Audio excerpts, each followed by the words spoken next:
స్థితిగతులను కంట్రోల్ చేయగలిగే కుర్చీకి పోటీ ఎక్కువ అవుతోంది. అగ్రరాజ్యం అమెరికాలో 2024 అధ్యక్ష ఎన్నికలు సమయం దగ్గర పడుతున్న వేళ ప్రపంచ దేశాలు అక్కడి ఎన్నికల పట్ల ఉత్కంఠతో ఉన్నాయి. అమెరికా అధ్యక్ష ఎన్నికల నేపథ్యంలో అక్కడి రాజకీయ పరిస్థితులు చేయి దాటిపోతున్నాయనడంలో ఎటువంటి సందేహాలే అవసరం లేదు. ఎందుకంటారా, తాజాగా అమెరికా ప్రజల ఆలోచనలు, విధానాలు అలా ఉన్నాయి మరి. అయితే గతంలో ఎన్నడూ లేనంతగా అధ్యక్ష అభ్యర్థుల సంక్షోభాన్ని అమెరికా ఎదుర్కొంటోంది. ప్రస్తుతం పోటీలో ఉన్న డెమోక్రటిక్ అభ్యర్థి జో బైడెన్, రిపబ్లికన్ అభ్యర్థి డొనాల్డ్ ట్రంపులపై ఓటర్లు పెదవి విరుస్తున్నారు. ట్రంప్ కంటే బైడెన్ పై ఈ వ్యతిరేకత కాస్త ఎక్కువగానే ఉంది. హాలీవుడ్ లో బైడెన్ కు నిధులను సేకరించే నటుడు, దర్శకుడు జార్జ్ క్లూనీ సైతం తీవ్రంగా స్పందించారు. ఆయనైతే డెమోక్రాట్ల గెలుపు కష్టమేనని స్పష్టం చేశారు. మరోవైపు భారత సంతతి అమెరికన్లలోనూ బైడెన్ పట్ల వ్యతిరేకత వ్యక్తమవుతోంది.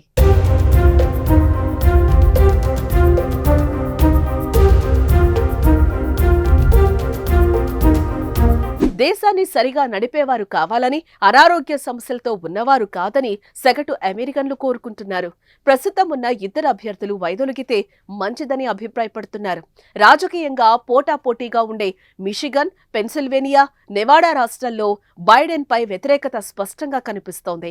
డెమోక్రాట్లు తప్పనిసరై బైడెన్ కే ఓటేస్తామని చెప్తున్న అభ్యర్థిపై అసంతృప్తి కారణంగా చాలా మంది ఓటింగ్ కు దూరంగా ఉండే అవకాశం ఉందని అంటున్నారు. దీనివల్ల ట్రంప్ లాభపడటంతో పాటు సెనేట్ ప్రతినిధుల సభలో ఓడిపోయే అవకాశం లేకపోలేదని వారు ఆందోళన చెందుతున్నారు. ఆఫ్రో అమెరికన్ల మద్దతు బైడెన్ కే ఉన్నా ఆయన సమర్థతపైనే వారి ఆందోళన అంతా. ధరల పెరుగుదలను కట్టడి చేయగలిగే నేతే కావాలన్నది వారి ఆకాంక్షగా ఉంది. అయితే ట్రంప్ మళ్లీ అధికారంలోకి వస్తే తమకు ఇబ్బందులు తప్పవన్నారు. బైడెన్ కు మద్దతిస్తున్నారు.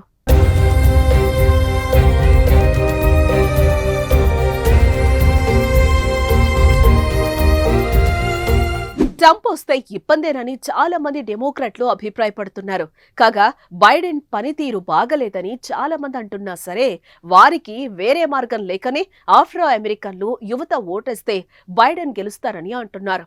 గతంలో ట్రంప్ పాలన చూసిన ఆఫ్రో అమెరికన్లు ఆయన మళ్లీ రావాలని కోరుకోవట్లేదని ఎక్కువ మంది అభిప్రాయపడుతున్నారు. దీంతో ఆఫ్రో అమెరికన్ల ప్రాబల్యం ఉన్న ప్రాంతాల్లో ప్రత్యామ్నాయం లేకపోవడం వల్లే బైడెన్ కు ఓటేస్తామనే మాట వినిపిస్తోంది. ఇప్పటికే బైడెన్ అభ్యర్థిత్వం పట్ల డెమోక్రటిక్ నేతల్లో అసంతృప్తి ఉంది. Representative assembly speaker Nancy Pelosi భిన్నంగా స్పందించారు. పోటీలో ఉండాలా వద్దా అని నిర్ణయించుకోవాల్సింది బైడెనేనని ఆమె స్పష్టం చేశారు. బైడెన్ వైదొలగాలని వెర్మాంట్ సెనేటర్ పీటర్ వెల్క్ సూచించారు. బైడెన్ అయితే గెలుపు కష్టమేనని, డెమోక్రాట్లకు అతిపెద్ద విరాళాల సేకరణ కర్త, నటుడు, దర్శకుడు జార్జ్ క్లూనీ తేల్చి చెప్పేశారు. బైడెన్ పోటీ నుంచి వైదొలగాలని, అలా చేస్తేనే అమెరికాలో డెమోక్రాట్లు మరోసారి అధికారంలోకి వస్తారని సూచించారు.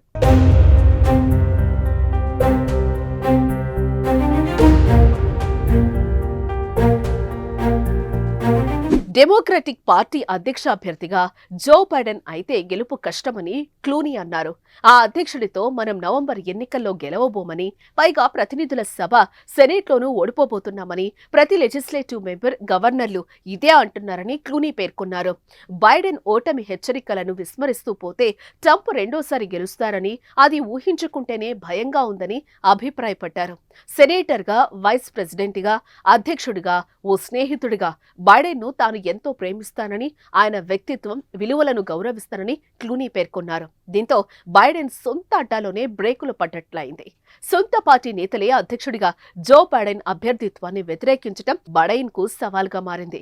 ఒక పక్క పార్టీలోని నేతలు, గవర్నర్లంతా బైడెన్ రేసులో ఉంటే ట్రంప్ సునాయాసంగా గెలుస్తారని హెచ్చరించినా, బైడెన్ మాత్రం రేసులో ఉండేది నేనే, మళ్లీ అమెరికా అధ్యక్షుడిగా ఎన్నికయ్యేది నేనే అంటూ ఛాలెంజ్ చేస్తున్నారు.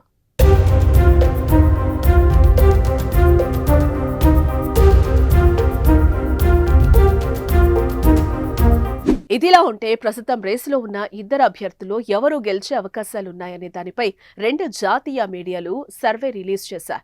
ఈ 2 జాతీయ సర్వేల్లో బైడెన్ పై ట్రంప్ స్వల్ప ఆధిక్యం సాధించారు.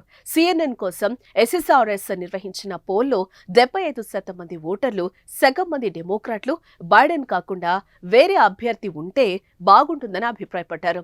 బైడెన్ మానసిక, శారీరక అనారోగ్య పరిస్థితుల కారణంగా ఆయనకు ఓటెయ్యలేమని చెప్పారు. అంతేకాక ప్రతి 10 మంది ఓటర్లలో 6, పావువంతు మంది డెమోక్రాట్లు బైడెన్ను మళ్లీ ఎన్నుకోవడం రిస్కేనని న్యూయార్క్ టైమ్స్ సియానా కాలేజ్ పోల్లో స్పష్టం చేశారు. 2 సర్వేల్లోనూ బైడెన్ అభ్యర్థిత్వంపై డెమోక్రాట్లు చీలిపోవడంతో డెమోక్రాట్లు మరింత వీక్ అయ్యారు. బైడెన్తో డిబేట్ తర్వాత ట్రంప్కు ఆదరణ మరింత పెరిగిందని Sikh Americans for Trump group అధినేత జస్దీప్ సింగ్ జస్సి తెలిపారు. ఎన్నికలు చట్టబద్ధంగా జరిగితే ట్రంప్ గెలుపు ఖాయమని ధీమా వ్యక్తం చేశారు. రిపబ్లికన్ పార్టీ కోసం సిక్కులతో పాటు ప్రవాస భారతీయులు పెద్ద ఎత్తున విరాళాలు సేకరిస్తున్నారని తెలిపారు.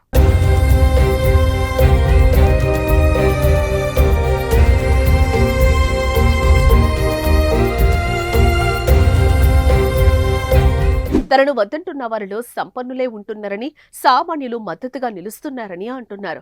దీంతో అమెరికాలో అతిపెద్ద కార్మిక సంఘాల యూనియన్ ఏఎఫ్ఎల్ సిఐఓ నాయకులతో సమావేశమైన బైడెన్ వారి మద్దతు కోరారు.